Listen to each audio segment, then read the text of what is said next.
Hi ladies and gentlemen, I'm Liz and I'm an artist. I'm going to show you a time-lapse of how I created my beautiful and mesmerising artwork entitled Starburst in Paradise. It is a tropical beachscape which I painted using acrylic paints and is based on my past overseas trip to Vanuatu.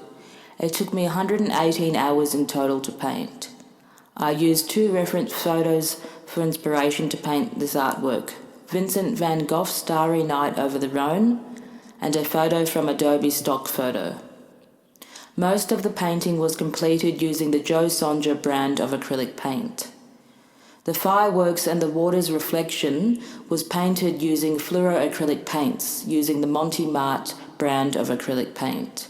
I hope you enjoy this video and thank you for watching.